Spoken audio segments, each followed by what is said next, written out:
Today, let's break down mysteries and thrillers.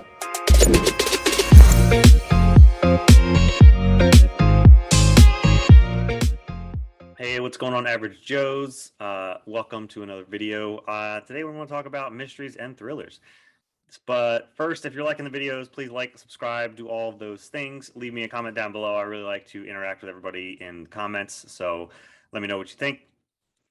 This is a video I've definitely it's been on my mind for a very long time. Since when I first started the channel, I had this idea, and it's because I've thought about it myself. And I read a lot of mysteries and thrillers, and when you go to the bookstore, things are labeled mystery thriller. When you go to see genres online, when you go to any kind of purchasing, it's mystery thriller. They're always put together, kind of like sci-fi fantasy at times. But I feel like sci-fi fantasy are easy to distinguish, like clearly. Mystery thrillers, not so much. So that's what I wanted to do today: is actually lay out what makes a mystery, what makes a thriller, how they can be combined, how you can tell the difference, and how all of that works to me. I mean, this is just me after reading so many of them. What I've found is more like a mystery, more like a thriller in that regard. So it's kind of like continuum mysteries and thrillers. It's on a continuum to where the varying degree is how much of a mystery it is, how much of a thriller it is, and it can be in the middle to be mixed in between. And what I found is, to put it in the very basest, simplest terms, is mysteries are going to be plot focused, thrillers are going to be character focused and hinge on the character. So the continuum is on is basically the characters. The main protagonist is what makes a mystery or a thriller. And by what I mean by that is, thrillers, the main character, the main protagonist that you're going to read from, are going to be flawed. They are going to be unreliable. They typically drive the drama and the plot and the story, the flaws and that character itself. So the more flawed, the crazier the character is, the more of a thriller it is. But the more that the character is just kind of a vessel for the plot, for the mystery, that's going to be a mystery. So that's kind of how that works. And that doesn't mean mysteries don't have flawed characters. Really good mysteries will have. You're going to need to know your protagonist. You're going to need to know more about them, because it's going to shape their decisions, shape how they do the mystery, and why they're in the mystery usually. But typically, you can still take that character out, put somebody else in, and the mystery is still there. Versus thrillers, they usually cause the drama, whatever their poor decisions are, whoever they are pretty much causing what's happening. And so you're going to have much more flawed protagonists on thrillers. They are going to be, this is a common theme that I really don't like a lot of times with thrillers. And why thrillers can be misses for me is that because it's going to be unreliable narrator, and a lot of times they are pathological liars. So they're going to be lying when they're lying to other characters, and they're just making their situation worse, or they're lying to you, the reader. You're also going to, as thrillers, it's also more likely going to be in first person, because you are going to be in their head and experiencing things through their eyes, and how they're flawed. Their flaws are going to be heightened more, especially if they're liars. To if you're in a sorry for the background noise. I'm in a hotel. Uh, they're going to be first person because you're seeing through their going through their eyes. Versus mystery, it's going to be more of third person. There might be multiple POVs. Usually, it's only one, maybe two, if it's like they have a partnership. That's usually how it goes. There's you're still kind of in third person. It's sometimes it's first. I think I'm reading one right now that is first person, but it's still all about mystery. You're just in her head of how she's going through things, how she's processing it all. So those are the as far as like in context of what you're going to be reading. So if you don't like first person reads, then thrillers might not be for you. Mysteries might be more for you. And that this is just a generalization. Obviously, this isn't just the rule. I'm just trying to put this in terms for how you can deal with it. And if you come closer and closer to the middle, to a mystery thriller that is better, equal parts both sides, then you can have something really, really good. But I think whenever you stray toward extremes on one side or the other, people might not like it as much. Now, mysteries that are just hard mysteries of plot, very Agatha Christie, it would be a hard mystery. Sometimes there are going to be character flaws. A couple of hers, the protagonists are extremely flawed, or they are liars, or there's an unreliable narrator. That happens in those a lot, but it's still hard in the plot. Because unreliable narrator doesn't necessarily mean a completely flawed character. Then you have all the other thrillers to where they're just lying the entire time.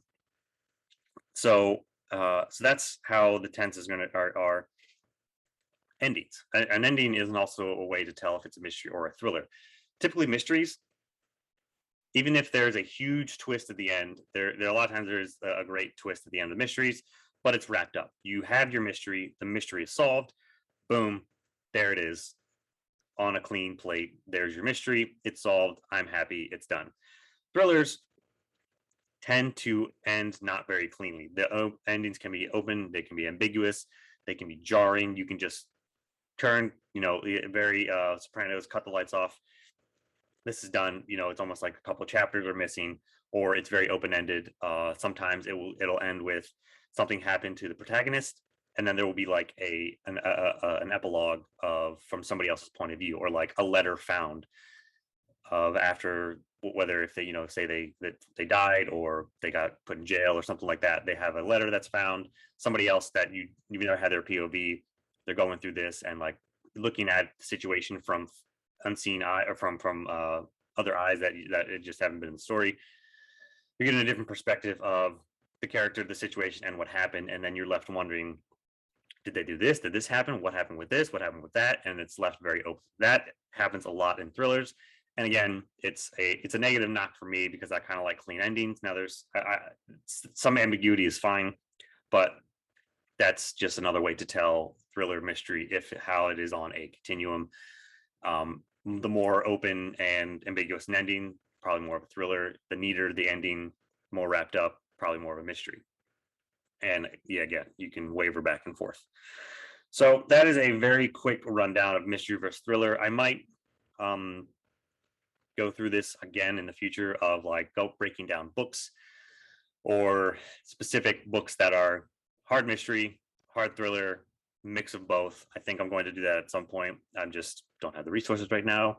I am traveling. If you didn't see a previous video, I am away from home. So I just really wanted to get this out because it's something I wanted to talk about.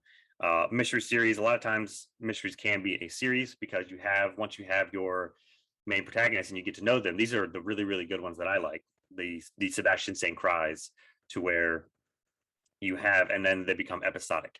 So you have your protagonists, you start to get to know them, and with each installment in this mystery series, why they're solving these mysteries, whether it's murders, whether it's other things, detecting why they're solving these, you get to know more and more about them. You get little nuggets of their life. You get there's usually a background story, a background arc.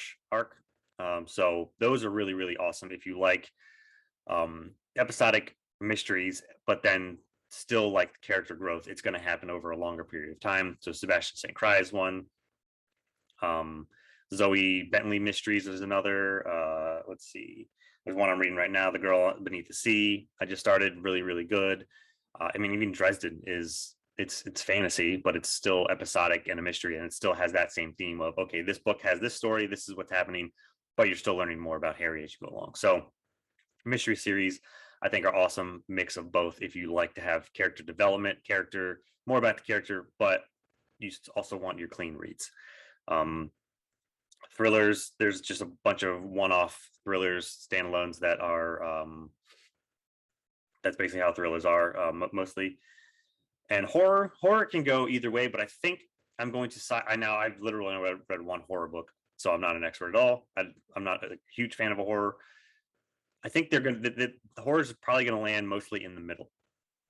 But from the horror that I read, it's more on the mystery side, because it's like horrors are kind of like a very dark and scary mystery, because you have this issue. It might be paranormal, might be whatever, and the protagonist is probably trying to solve or get rid of this thing, and by the end they either did or they didn't, and that's just kind of what it is. Now, the protagonist might make things more difficult for them than they need. You're probably going to find out more about them. But I think horrors are going to be more on the mystery side. Now, correct me if I'm wrong. Horror fans out there, let me know what you think about where some of them fall. I'm sure there's plenty of horrors that are going to be open-ended, very open-ended, and have more of a character flaw or something like that. So it could land you right in the middle. Again, continuum, you can slide it back and forth. So that's a very, very basic rudimentary rundown of mysteries versus thrillers. What's the difference? How you can tell what you might prefer. So let me know what you think about this video, what you think about how I broke this down. If you have any other input, how would you distinguish mysteries versus thrillers? Which one do you like better? Let me know down in the comments, and some other book recommendations for either hard mystery, hard thriller, or in between. Let me know, and let's chat about it later.